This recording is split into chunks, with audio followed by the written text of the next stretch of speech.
हिंदू धर्म और योग विद्या में सुबह 3 से 5 बजे तक के समय को ब्रह्म मुहूर्त कहा गया है।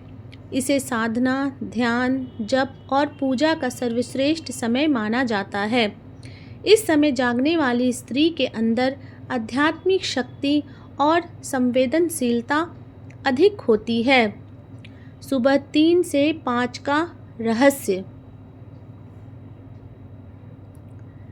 रात का समय था। चारों तरफ सन्नाटा पसरा हुआ था। चांद की हल्की चांदनी खिड़की से भीतर आ रही थी और दीवार पर एक धुंधली सी छाया बन रही थी। घड़ी की सुइयां धीरे धीरे आगे बढ़ रही थी। हर कोई नींद की गहरी गोद में सोया हुआ था, लेकिन सविता की आंख अचानक खुल गई। उसने घड़ी देखी। सुबह के ठीक 5:15। यह पहली बार नहीं था। पिछले कई दिनों से ऐसा ही हो रहा था। रात कितनी भी गहरी हो, चाहे नींद कितनी भी गहरी क्यों ना हो, सविता की आंख हर बार इसी समय खुल जाती थी। पहले उसने इसे संयोग समझा, लेकिन बार बार एक ही समय पर नींद खुलना उसके लिए अब एक रहस्य बन गया था। कहानी का पहला मोड़, बेचैनी। सविता ने अपने पति से कहा, जानते हो, मेरी नींद रोज 3 से 5 बजे के बीच ही टूट जाती है। लगता है जैसे कोई मुझे जगा रहा हो। पति ने हंसकर कहा, अरे यह तो शरीर की आदत हो गई होगी, कोई रहस्य नहीं। लेकिन सविता का मन मानने को तैयार ही नहीं था। जब पूरी दुनिया सो रही होती है, जब घर में सन्नाटा होता है, तब उसकी आंख क्यों खुलती है? क्या यह सिर्फ शरीर का खेल है या फिर इसमें कोई अलौकिक शक्ति छिपी है? कहानी का दूसरा मोड़, आध्यात्मिक संकेत। एक दिन सविता अपनी दादी के पास बैठी थी। दादी बहुत धार्मिक प्रवृत्ति की थी और उनका अनुभव भी गहरा था। सविता ने उनसे अपना सवाल किया। दादी ने मुस्कुराकर कहा, बिटिया, सुबह 3 से 5 बजे का समय कोई साधारण समय नहीं होता। इसे हम लोग ब्रह्म मुहूर्त कहते हैं। यह वह समय है जब आत्मा सबसे शुद्ध और मन सबसे शांत होता है। इस समय जागना कोई संयोग नहीं, यह ऊपर वाले का बुलावा होता है। सविता ने आश्चर्य से पूछा, मतलब भगवान मुझे जगा रहे हैं? दादी ने सिर हिलाते हुए कहा, हाँ, हो सकता है। ईश्वर चाहते होंगे कि तुम उनसे जुड़ो, उनसे बात करो। यह वही समय है जब दुआएं सीधे आसमान तक पहुंचती हैं। कहानी का तीसरा मोड़, प्रयोग की शुरुआत।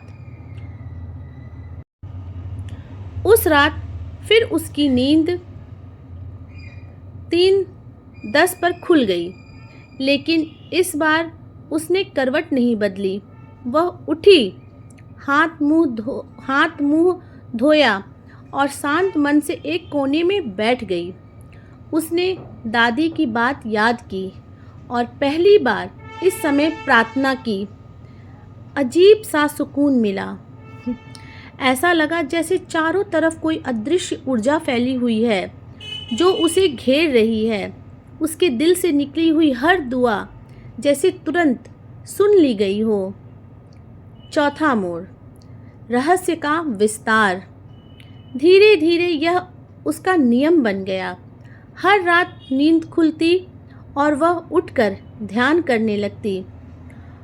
अब उसे लगने लगा कि यह कोई सामान्य बात नहीं, बल्कि एक ईश्वरीय रहस्य है।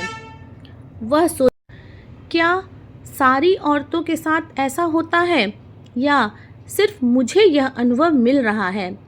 फिर उसने पढ़ा कि दुनिया की कई महिलाएं, साधिकाएं और गृहिणियां भी इसी समय नींद खुलने की बात करती हैं।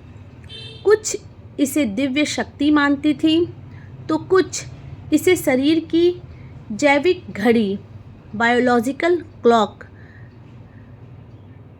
का असर। आध्यात्मिक अनुभव की शुरुआत। अब रोजाना सविता की आँख सुबह के उसी समय पर खुलने लगी।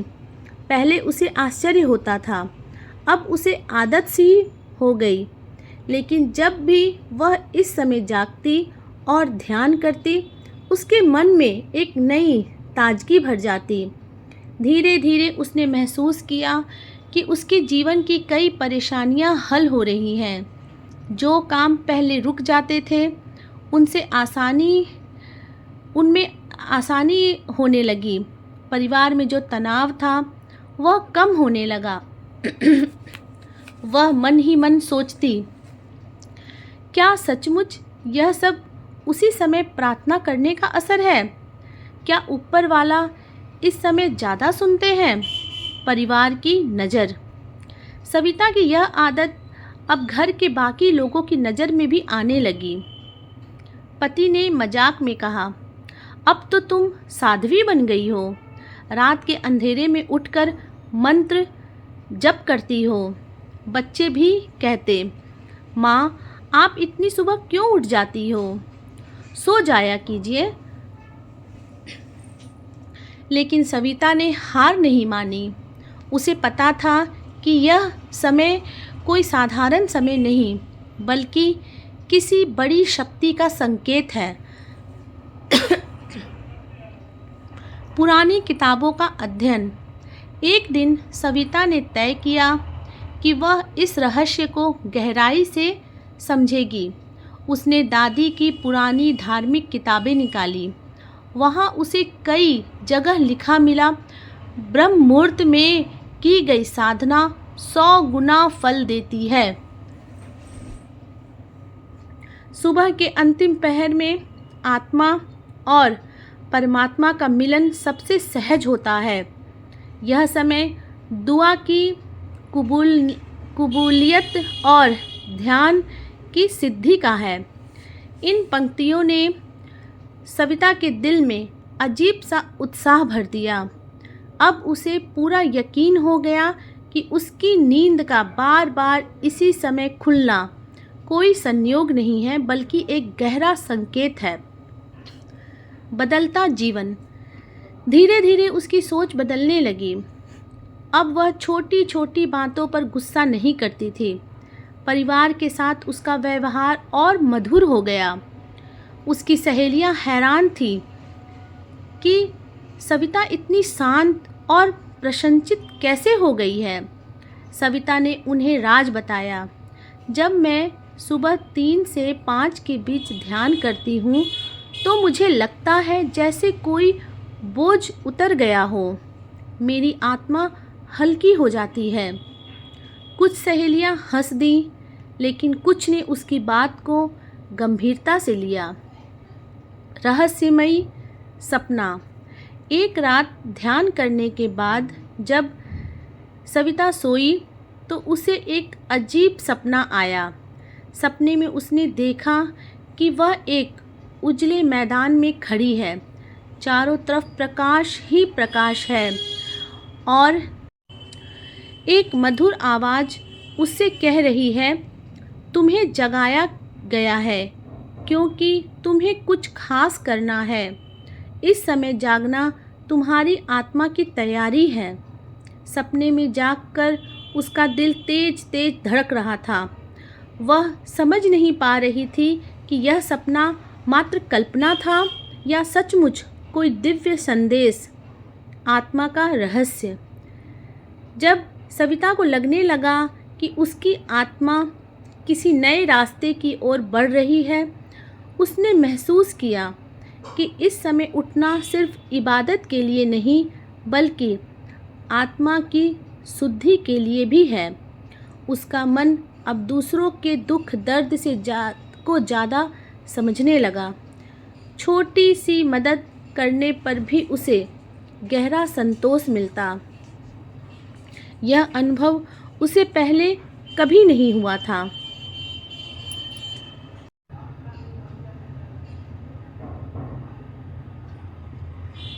समाज में चर्चा। धीरे धीरे सविता की यह आदत पूरे मोहल्ले में चर्चा का विषय बनने लगी। पड़ोस की महिलाएं कहती, अरे सुमित्रा भाभी तो अब साध्वी बन गई हैं। रोजाना भोर में उठकर पूजा पाठ करती हैं। कुछ लोग इसे हंसी में लेते, पर कुछ गंभीरता से सोचने लगे। कई महिलाएं उसके पास सलाह लेने आने लगी। भाभी, हमें भी बताइए कि कैसे ध्यान करें। हमें भी तो वह शक्ति मिले। सुमित्रा ने उन्हें समझाया कि यह सब किसी मजबूरी या दिखावे से नहीं, बल्कि दिल की पुकार से होना चाहिए। बदलती सोच।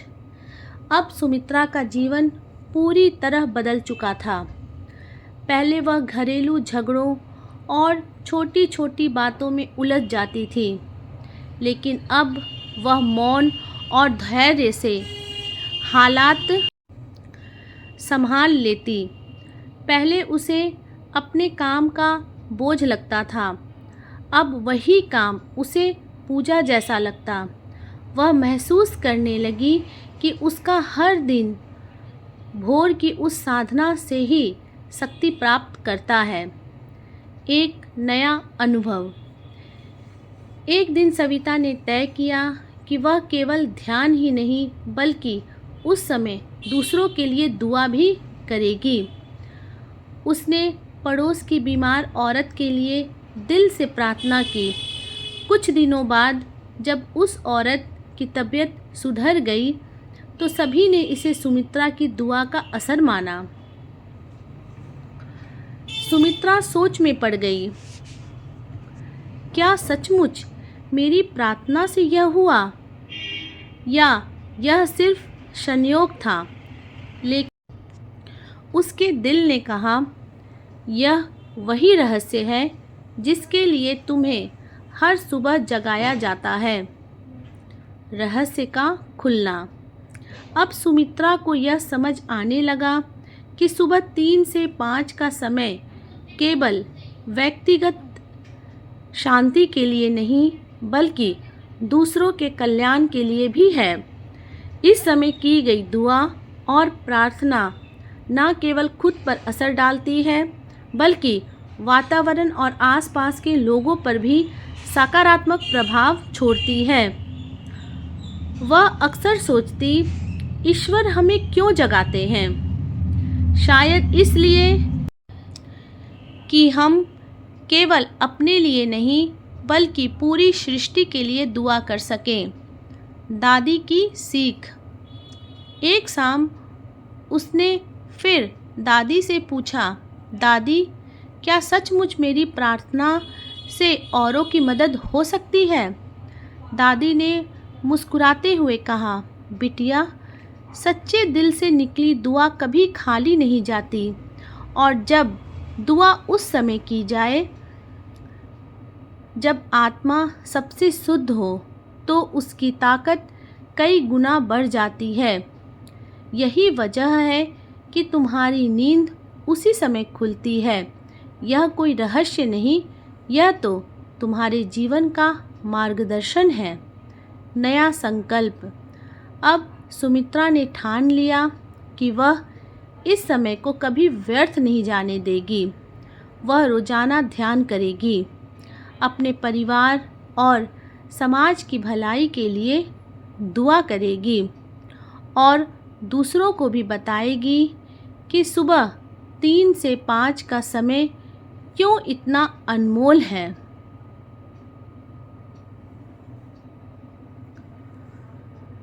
चमत्कार की शुरुआत। एक रात सविता ने रोज की तरह 3:20 पर आँख खुलते ही उठकर ध्यान किया। उस दिन उसका मन कुछ बोझिल था क्योंकि पड़ोस में एक बच्चा गंभीर रूप से बीमार था। उसने पूरी निष्ठा से उस बच्चे के लिए प्रार्थना की, हे प्रभु, इस मासूम की तकलीफ़ दूर कर दो, इसकी माँ की आँखों के आंसू सुखा दो। सुबह जब खबर आई कि बच्चा रात में ही ठीक होने लगा है तो सब हैरान रह गए। बच्चे की माँ दौड़कर सविता के पास आई और बोली, भाभी, आप तो देवी हो, आपने ही मेरे बच्चे की जान बचाई है।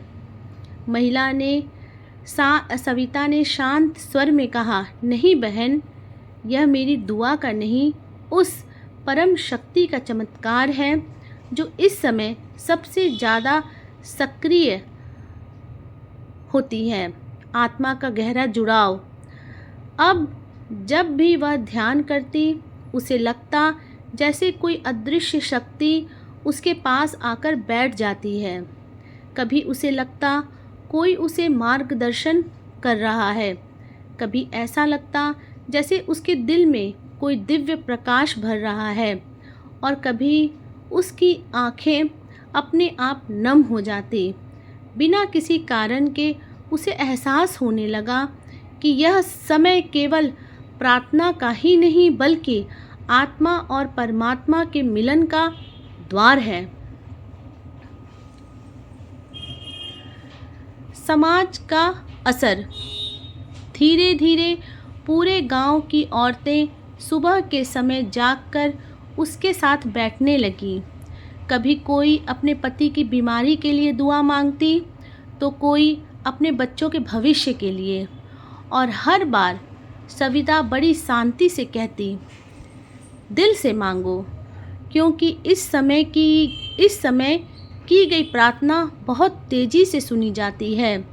गांव में यह चर्चा फैल गई कि सविता के घर से सुबह भोर में प्रकाश उठता है।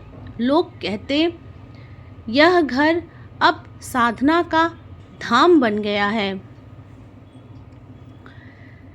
एक बड़ी परीक्षा। लेकिन जीवन हमेशा आसान नहीं होता। एक दिन अचानक सुमित्रा के अपने पति बीमार पड़ गए। हालात इतनी गंभीर हो गई कि डॉक्टर ने उम्मीद छोड़ दी। पूरे घर में रोना पिटना मच गया। सविता का दिल टूटा, पर उसने हार नहीं मानी। वह रात के उसी पवित्र समय पर उठी और ईश्वर से प्रार्थना की, हे प्रभु, अगर मेरी साधना सच्ची है तो मेरे पति को जीवन दान दो। अगर मेरी दुआओं में शक्ति है तो आज इसे सिद्ध करो। उसकी आंखों से आंसू बह रहे थे, लेकिन उसका विश्वास अडिग था, चमत्कार का साक्षी। सुबह जब डॉक्टर जांच करने आए तो हैरान रह गए। पति की हालत अचानक से बेहतर हो गई। जिस बीमारी को लाइलाज समझा जा रहा था वह धीरे धीरे मिटने लगी। डॉक्टर ने कहा, यह तो मेडिकल साइंस से परे है, शायद किसी ऊपर वाले की दुआ काम कर रही है। सविता ने आंसू पोंछते हुए मन ही मन धन्यवाद दिया। प्रभु, आपने मेरे विश्वास को झूठा नहीं किया। सच्चाई का खुलासा। अब सविता को यह पूरी तरह स्पष्ट हो गया कि सुबह 3 से 5 के बीच नींद खुलना कोई संयोग नहीं था। यह उसकी आत्मा को जगाने का माध्यम था। यह उसके भीतर दया, करुणा और शक्ति जगाने का मार्ग था। यह उसे केवल अपने लिए नहीं बल्कि उसके लिए जीना सिखा रहा था, बल्कि सबके लिए जीना सिखा रहा था। नई पहचान। अब गांव में कोई भी समस्या होती, लोग सबसे पहले सविता के पास आते। कोई बीमार पड़ता तो लोग कहते, सविता भाभी से दुआ कराओ, कोई संकट आता तो लोग कहते भोर में प्रार्थना करवाओ। यहाँ तक कि बच्चे भी अपनी पढ़ाई की सफलता के लिए उसके पास आने लगे। सविता ने महसूस किया कि यह समय केवल व्यक्तिगत साधना के लिए नहीं बल्कि समाज की भलाई के लिए उसे दिया गया है। आध्यात्मिक प्रकाश। एक रात ध्यान करते हुए उसे लगा कि उसके शरीर में से प्रकाश निकल रहा है। चारों ओर रोशनी ही रोशनी छा गई। उसने आंखें बंद की और भीतर से एक आवाज़ आई, अब तुम्हें जागने की ज़रूरत नहीं होगी क्योंकि तुम जाग चुकी हो। तुम्हारा जीवन अब दूसरों को जगाने के लिए है। उस दिन के बाद उसने ठान लिया कि वह हर महिला को यह बात बताएगी कि सुबह 3 से 5 का समय क्यों अनमोल है। शिक्षा और प्रचार। सविता ने गांव की महिलाओं को इकट्ठा करना शुरू किया। वह उन्हें ध्यान और प्रार्थना करना सिखाती, उन्हें समझाती कि यह समय केवल पूजा का ही नहीं बल्कि आत्मा की शुद्धि और मन की शांति का समय है। धीरे धीरे उसका छोटा सा प्रयास एक आंदोलन में बदल गया। गांव की औरतें अब अपने दिन की शुरुआत इसी साधना से करने लगीं। घरों में कलह कम होने लगे, रिश्तों में मिठास बढ़ गई। बड़ा सम्मान। एक दिन जिले के अधिकारी गांव में आए और यह देखकर हैरान रह गए कि यहाँ की महिलाएं कितनी अनुशासित और शांत हैं। उन्होंने पूछा, इस बदलाव के पीछे कौन है? सबने एक साथ कहा, हमारी सविता भाभी। अधिकारियों ने सविता को सम्मानित किया और कहा, आपने जो साधारण आदत को समाज की ताकत बना दिया वह काबिले तारीफ़ है। अंतिम संदेश। अब सविता अक्सर कहा करती थी, सुबह 3 से 5 का समय रहस्य नहीं एक वरदान है। यह वह घड़ी है जब आत्मा सबसे हल्की होती है, जब दुआएं सबसे जल्दी आसमान तक पहुंचती हैं। अगर कोई महिला इस समय जागती है तो समझ लेना चाहिए कि खुदा उसे पुकार रहा है। वह सिर्फ हमारी ज़िंदगी नहीं बदलता बल्कि पूरे समाज को बदल सकता है। उपसंहार।